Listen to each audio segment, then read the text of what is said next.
Salam selamat pagi Jemaat IBC. Bertemu kembali pagi hari ini. Apa kabar? Kiranya damai sejahtera selalu melingkupi kita semua. Kita akan merenungkan firman Tuhan, namun sebelumnya mari kita datang kepada Tuhan di dalam doa. Tuhan yang penuh kasih, kami bersyukur kepada Tuhan atas penyertaan istirahat kami semalam ya Tuhan. Dan kami pagi ini boleh bangun dan menikmati hari yang baru. Tuhan yang baik, pagi ini kami akan merenungkan firman-Mu. Biarlah Roh Kudus memampukan kami mengerti apa yang akan kami dengar ya Tuhan. Dan kami boleh melakukannya dalam kehidupan kami sehari-hari ya Tuhan. Untuk melandasi kami menjalani hari ini Tuhan. Terima kasih ya Bapa, di dalam nama Tuhan Yesus kami berdoa. Amin. Dan sekali lagi shalom saudara-saudara yang dikasihi Tuhan.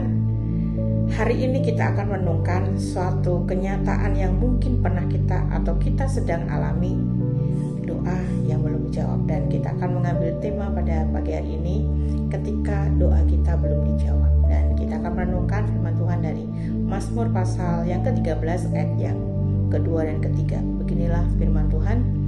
Berapa lama lagi Tuhan Engkau lupakan aku terus menerus?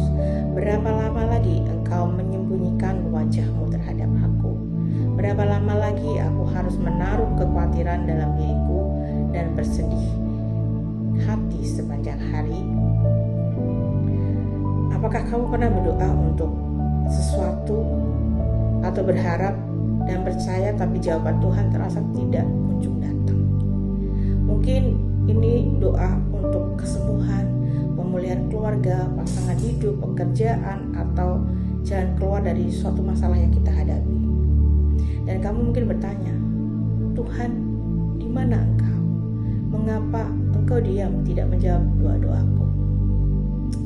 Dan mari kita renungkan firman Tuhan yang melandasi hari ini di dalam Mazmur pasal yang 13 yang ditulis oleh seorang Daud, seorang yang dekat dengan Tuhan. Tapi bahkan Daud pernah merasa seolah-olah Tuhan diam dan meninggalkan Daud. Dia mengeluh, dia berkata, berapa lama lagi Tuhan? Bukan hanya sekali, tapi 4 kali dalam 2 ayat yang kita baca pagi hari ini menunjukkan ke dalam rasa frustasi dan sakit hatinya Daud di dalam hatinya.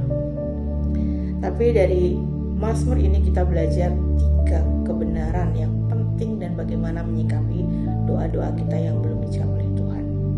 Yang pertama, kita mau belajar Tuhan tidak pernah melupakan kita. Ketika jawaban doa tertunda, mudah bagi kita berpikir bahwa Tuhan tidak peduli. Tapi kebenaran firman Tuhan berkata, dapatkah seorang ibu melupakan anaknya? Sekalipun dia melupakannya, aku tidak akan melupakan engkau. Itu perkataan firman Tuhan di dalam Yesaya 49 ayat yang ke-15.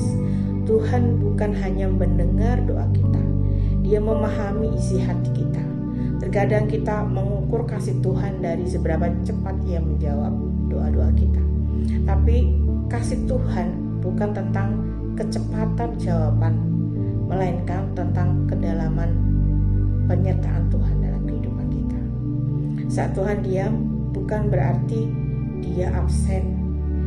Dia bekerja di balik layar, memproses kita, memurnikan iman kita, dan menyiapkan jawaban terbaik.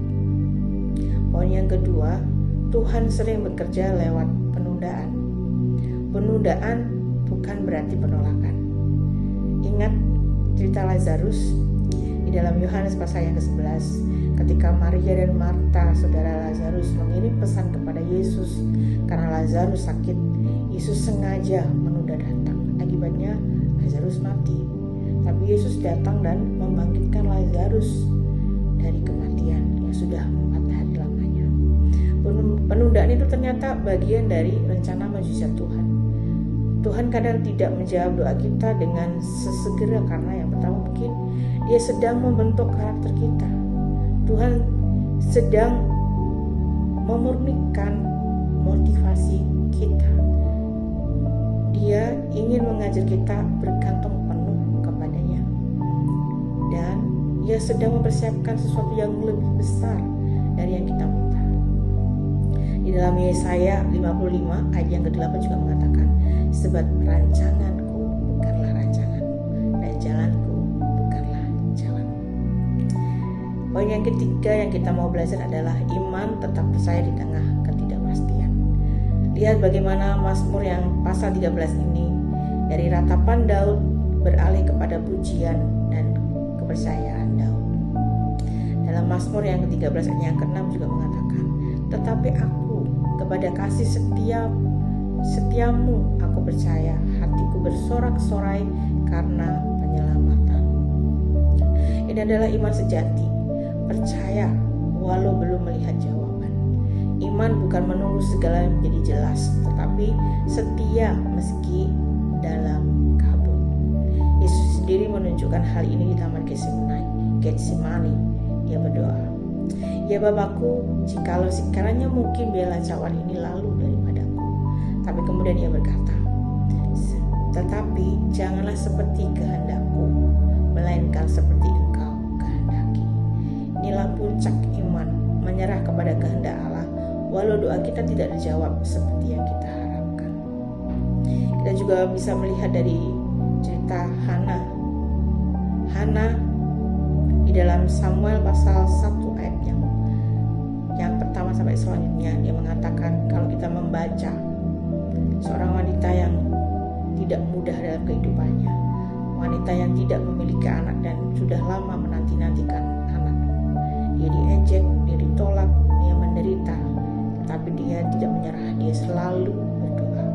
Dia terus datang ke hadapan Tuhan, bahkan saat tangisnya tak bersuara, dan pada waktunya Tuhan menjawab doanya, memberikan seorang anak, dan dia memberi namanya Samuel, anak yang dinantikan dan kelak menjadi nabi yang besar di bangsa Israel.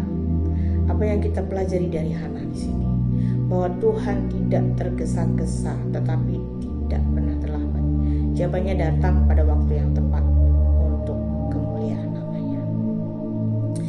Mari kita tanya dalam diri kita, apakah aku tetap beriman ketika doa-doaku belum dijawab Tuhan? Kemudian kita juga bertanya, apakah aku percaya bahwa Tuhan sedang bekerja meski aku belum melihat hasilnya? Apakah aku bisa berkata, Tuhan, jadilah kehendak-Mu, dan aku menerima dengan hati yang rela? Mari kita berdoa.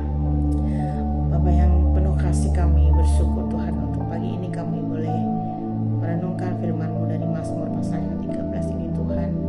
Bagaimana kami menyikapi doa-doa kami yang kami naikkan kepadamu, dan mungkin saat ini Tuhan Engkau belum memberi jawaban pada setiap kami. Teguhkan hati kami Tuhan, kami percaya Tuhan Engkau bekerja di belakang layar untuk memberikan hal-hal yang indah buat setiap kami Tuhan. Dan kami percaya rancangan-Mu adalah rancangan damai sejahtera bagi setiap kami yang percaya kepada Engkau.